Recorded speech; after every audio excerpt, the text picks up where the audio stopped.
I want this to be a one-stop shop compiling the greatest builds for each and every hunter after the recent patch. Some hunters changed quite a bit while others remained the same. So let's check out the new builds.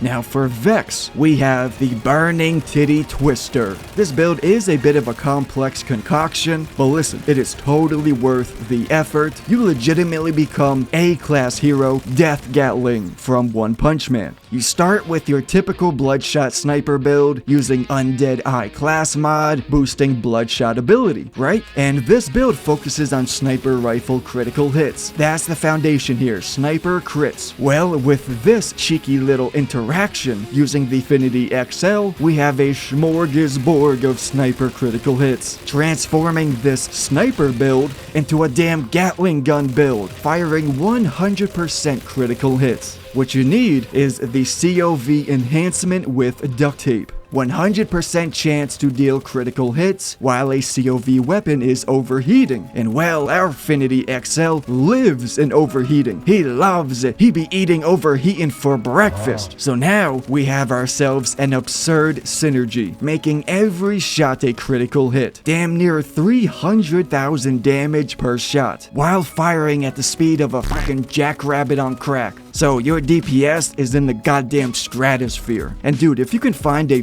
Affinity XL with a Jacobs attachment, ricocheting all those critical hits, oh my Lanta, that'd be an absolute monstrosity, a menace to society. And if you notice, I'm not even using Incarnate. I'm not using any action skills to buff myself. I'm straight raw dogging it and still spanking dudes, which means you can use whatever action skill you prefer. This build is very flexible. Although for the firmware, heating up is a priority for sure. You want at least 2 of them for that 50% increase in ammo. Oh, and by the way, this is the big encore boss. Yeah, this is the big boy. It's not a regular boss fight, and I'm still shredding it within a mere few seconds. Hey, yo, wait, did y'all see that? The game just screwed me, dude. AAA gaming at its finest, ladies and gentlemen. $100 gaming experience. 12 seconds later. No way it did it to me again. No fucking way it did it to me. There's now 5 legendary weapons on the map that, no, goddamn 6. There's goddamn 6 of them that I can't grab. Now, the way this skill tree is set up, it is quite specific because of Mortal Terror. Mortal Terror is vital. This is a straight up kill skill build. A kill skill build. Grave Sights, Grave Implements, Grave Vitality, topped off with Grave Power. They're pretty much all always active mid-combat because of Mortal Terror. I'm not gonna lie, I got lucky with this class mod here, giving me +5 into Bloodshot. It truly is all about the Bloodshot, baby. All about the Bloodshot. Then for specializations, riddle you this, and in the zone, these will be the priorities. This may be the most badass crossover I've ever seen. A true collaboration with the infamous Teenage Mutant Ninja Turtles. Yes sir, we can now play as the OG Ninja Turtles in Raid Shadow Legends. I mean, look at this guy, I'm speechless. Like, I'm actually speechless. You can receive Michelangelo for free simply by logging in and playing for 7 days from now until October 30th. So yes, it is a limited time event. But guess what, bro? That's not all. Of course, they have all 4 Ninja Turtles, but they even got Shredder as a playable champion. Yeah, that's how you know this is legit. They got the Grand Poobah himself. I don't think I've ever been able to play as Shredder in a video game before, so this here is a dream come true. Raid Shadow Legends is always adding new events and new champions like this, so there really is an ocean of PvE and PvP content to dive into. Go ahead, scan the QR code or download my custom link below, which will, of course, offer you a huge free starter pack, including this absolute badass champion, Corrado, bringing me back to my Sekiro days. Don't miss this limited time offer. Check out Raid Shadow Legends using my code and start playing today.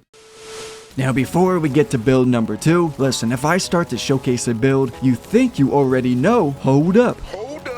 Because I have made many unique adjustments to these builds, tweaking their playstyle, which you may find preferable. So it may be worth it to check them out fully. the updated battle axe. In my last video, a couple people asked for a more accessible version of this build, just as powerful, but one that doesn't require you to be max level 50 with dozens of specialization points. Because, I mean, the truth is, only around 20 to 25% of players have even made it to level 50, let alone Vault Hunter 5. So just to be clear, even as low as level 35, this build can still absolutely murk the hardest difficulty without needing any specific particular items. No requirements. A very flexible build, rocking extreme survivability, insane damage, and of course, super fun. It's a triple whammy, baby, a triple whammy, the whole package. But basically, the core of this build is using the Crucible Axe skill, but focusing on its unique melee attacks. You run around and freaking chop dudes' heads off. It's a great combat style. And to prove that this can be used and is viable at a lower level, what I've been showcasing you right now has, what, 15 skill points not in use? And I only have 2 specialization perks active. Just a few points thrown into runner, and nothing else is active. And I am still murking Vault Hunter 5 with ease. The beautiful synergy here that makes this build work is Groundbreaker and Berserk. Groundbreaker stores up all damage that's not melee, and well, all the bonus gun damage that Berserk offers you counts towards Groundbreaker. That bonus Berserk damage will be taken and stored into the Groundbreaker effect, and then Groundbreaker funnels that into your melee attacks in order to drastically buff your melee attacks. For your skills, all you need to do is spec down this line and then jump over to Berserk and spec into these. Oh, you also do need 5 points into Green Tree simply for the Crucible Axe skill, but that's it. Boom, 15 points left over and you are dominating the entire game. And from there you can fill up Brimming Vigor and Into the Fray for increased melee damage, plus also more survivability, which is very, very nice for a build that's literally running through the middle of battle like goddamn Rambo, chopping dudes in half. And then make sure to throw some points into Harbinger as it was recently buffed. And finally, I like specking into Wrath of Nature, boosting cryo effectiveness, because freezing the dingleberries off scrub muffins is always a very fun time. It's very enjoyable. Oh, and don't forget, you have to throw your double Forge Axe in order to initially activate Berserk. It feels wonky at times, but to activate Berserk's damage stacking, you must perform your main action skill. Don't forget that. Now honestly, for the guns, you can use any weapon you want. I typically wield a reliable shotgun, and then everything down here, the class mod, enhancement, grenade, all that is up to your preference as well. Although I will say, the heavyweight is your iconic melee build shield, so that shield is quite beneficial for buffing melee damage. Now listen, I tried to be cool and update this build using the hammers or the swords, because of course giant hammers are badass too, but it simply does not compete with this battle axe build we've got set up already. There's no real incentive to use the hammers or the swords over the axes. Oh, and by the way, in regards to the recent patch, the other Amon melee build using the Scourge, Cryo Whips, and Shield, that got buffed. It is much stronger now. So if you want to use that build, you can check out my previous video to see that Ice Lightning Amon build using Scourge, Cryo Whips, and Shield. I got a fairly unique version of it, so check that out if you want. Now I want to jump back to Raid for a second because there are aspects of this game I truly enjoy, such as setting up your team composition, combining different characters, and finding the right synergies to form a proper team. It feels like real build crafting, just like how you'd make a build in Elden Ring or Borderlands. You know, this mage can heal, this dude increases attack speed. The characters aren't just awesome looking, they also have tons of combat mechanics and abilities to work with. Plus, right now is simply the very best time to start playing Raid, considering not only the Teenage Mutant Ninja Turtles, but also they have a ton of promo codes active at this moment, giving y'all free legendary heroes, granting new players a huge head start. You can receive one of these 4 champions, and I don't know about y'all, but I had to go with the legend himself, Sun Wukong, using code Monkey King. So if you'd like to support my channel here for absolutely free, then downloading my link and trying out this game really does help support the channel, plus offers you an enjoyable gaming experience. It's a win-win situation. So a big shout out to Raid Shadow Legends, and thank you for listening.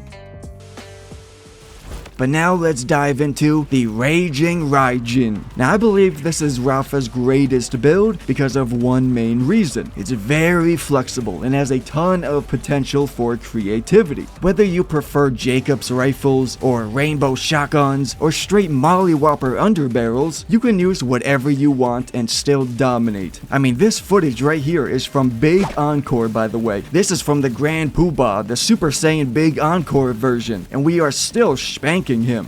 Now this build all begins with Metal Management passive. This essentially grants you infinite ammo if you're constantly re-triggering your action skill. And with the Raiju Lance, you have the Fiesta passive. Upon applying a status effect, you don't consume any skill duration or skill charges, essentially granting infinite skill use. So it's a diabolical cycle of using shock to proc status effects, giving you free action skill usage, which then gives you infinite ammo. And having infinite ammo for both your main weapon and the underbarrel has insane potential for absolute fiestas of madness. So please experiment to your heart's content. Katagawa's Revenge is awesome, especially with a Jacob's add-on, ricocheting all your bullets. Holy moly, looks like an alien invasion. Dozens of little blue UFOs coming down to abduct your family and have sex with cows and whatever else aliens like to do. And I've seen people using the taser underbarrel, and yeah, the tasers will indubitably melt through everything, but dude, the taser, of all the insane redonkulous nonsense you can pull off with this synergy, I'm not using the taser. You can get yourself a singularity grenade and plop down black holes all throughout the battlefield, or infinitely fire off beam tasers, or my personal favorite, the dynamic duo of death. Laser lance on left side and flamethrower on the right side. We Rambo up in this bitch. You got the Buster class mod, 25% chance not to consume a charge. However, if you are proccing various status effects at a decent rate, well, then consuming charges is not a problem because of Fiesta. Fiesta works for any status effect, not solely shock, which is why I like to integrate many different elemental types into this build. Therefore, I found the Rainbow Vomit Shotgun is incredible here, shooting out multiple elements, plus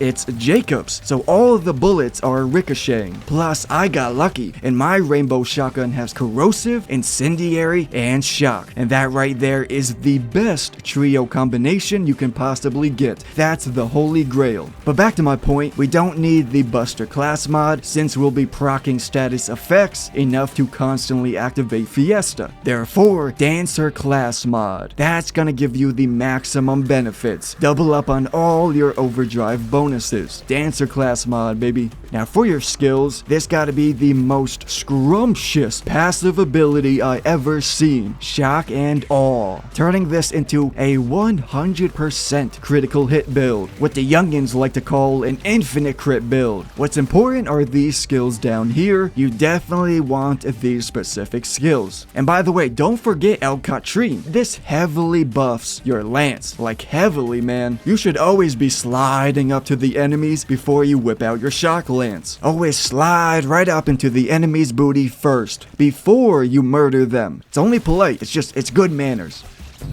Now for Harlow, I spent the entire goddamn day messing around with Harlow's cryostasis build because stasis got buffed, and but yeah, it's still nowhere near as strong as neutron capture or the infinite critical hit build. They are still leagues better than stasis. It's not even comparable. Can't do just a teeny tiny buff, man. They need to drastically buff Harlow's blue tree cryo build, because at the moment, neutron capture or nuclear winter are by far Harlow's most powerful builds. I tried, man, I tried to whip something up, but nothing I felt comfortable showing in a video.